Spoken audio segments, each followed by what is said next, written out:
Hey everyone, welcome to our tea with me. I'm excited to be here and honestly a little bit distracted with all the fires going on around us. But we are here, going to do the best we can and give you some great information about nutrition. I am Denise Noyer-Erez. I am a fertility and wellness acupuncturist, and I'm also known as the Fertility Godmother. And I'm loving this tea with me on Tuesdays. I'm hoping you guys can hear me. The internet has been going in and out, just so you know. So we will do everything we can. And again, we're going to be here next week as well. I believe we're going to be on Thursday next week. So anyways, that being said, let's get started. When you arrive on, I'd love to hear from you. If you don't mind posting, letting me know you're here and where you're from. And of course, if you have any questions that happen to come up, great. Thanks, Haley. That would be great. So go ahead and post them. In the meantime, I'm going to go ahead and give you some information in case you're catching this later. And we'll go from there. All right. I hope everybody's safe and your families are safe, by the way. Okay. So I had a question posted yesterday, which prompted perfectly for today.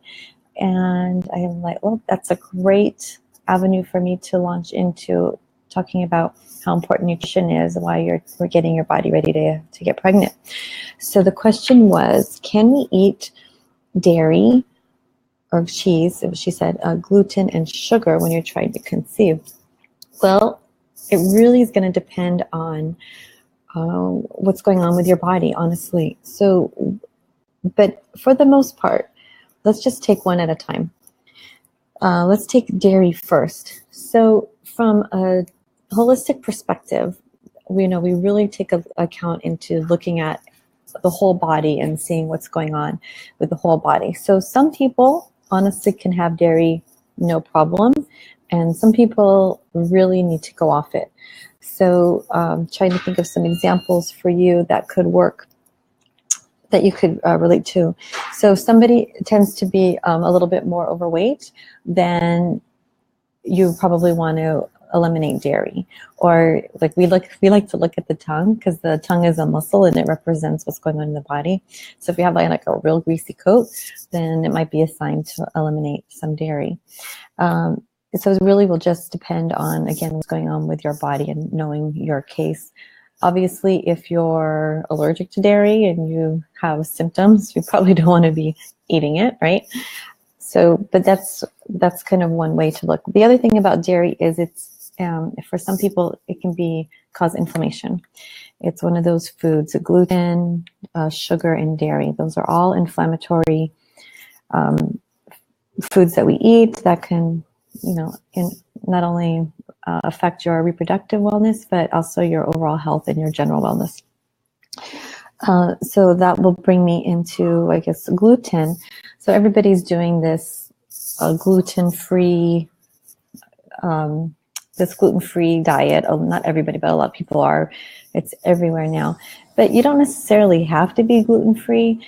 What you want to do is you want to eat high-quality grains. It's really important to eat high-quality grains. And if you have a gluten sensitivity, or God forbid you have celiac disease or something, then obviously you have to stay away from gluten.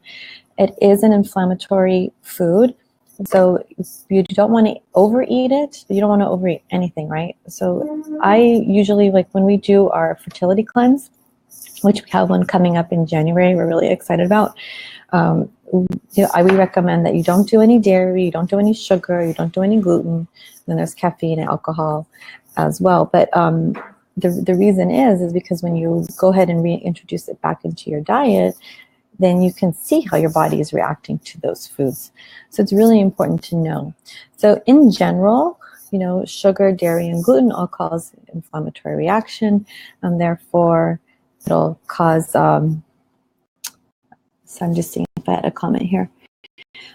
Therefore it'll cause it'll impact your fertility. So there's certain conditions that impact more than others, and that would be like if you had PCOS, which is already an inflammatory, you have a lot of inflammation in your body, so you really want to do everything you can to keep it down. And also older women or women of advanced maternity, don't you love that term? That's also a concern to kind of reevaluate. But if it's something you're thinking about, I would love to take a deeper look and see if we could help you. And also, you might want to consider joining us on our Fertility Cleanse in January. We're going to do that on January 20th, and it'll actually start on January 20th, and then we'll actually start cleansing on January 27th. And if that's something that you're interested in, you can sign up on our website. Haley will post our website, and you can add our, just sign up for our newsletter, and we'll keep you posted on that. Okay. So let's talk a little bit about sugar. Sugar is like, how can I say? I think it's the worst thing for you. It just does so many different things to harm your body, not only for pregnancy, when you're trying to conceive, or when you're pregnant, but overall for your overall wellness in general. It's really important to limit your sugar. I like to, really pay attention to having at least less than 5 grams of sugar in the products that I choose to eat. And it's really important to do like fresh produce, fresh foods, get away from the processed foods.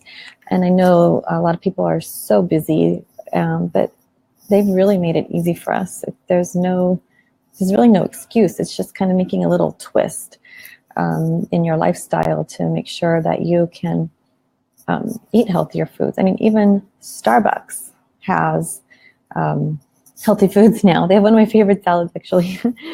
But they have Starbucks, Coffee Bean, Pete's. They all have, really healthy food you can run in if you didn't plan for your lunch. And then I always run into the grocery store and grab like the salad bar, hit the salad bar or something when I'm running late. Or Sharky's is awesome. They have organic food there. So it's just kind of like taking a moment to think about, your route, if you're running, if you're driving all the time, and think about how you can go about if you didn't have time to plan and prepare your food. And then obviously it comes down to making choices. So all these things are really important. Having a healthy diet is probably one of the most important things in trying to get ready to have a baby, along with your supplements, being on the proper prenatal. So you want to be on like 8 servings of vegetables a day, and a serving is a half a cup cooked and a whole cup raw. And you want to eat a good amount of healthy protein. You want to stay away from soy when you're trying to get pregnant. And that's it. I'm not seeing anybody here with any more questions. So I might go ahead and end the call just because there's so much going on right now around us. But I think I gave some great tips, and that'll give us some more to talk about next time. So I don't see anybody on today, so I hope you enjoy the recording. And, go ahead and check out our website and sign up on our newsletter, and we'll get you some information about our Aim to Get Pregnant Fertility Cleanse we're super excited about. Again, dairy, gluten, and sugar are inflammatory foods, so you really need to pay attention to your body and see how it's impacting your body. But know that even if you don't have a reaction to it, it will cause an inflammatory reaction. So you want to keep those foods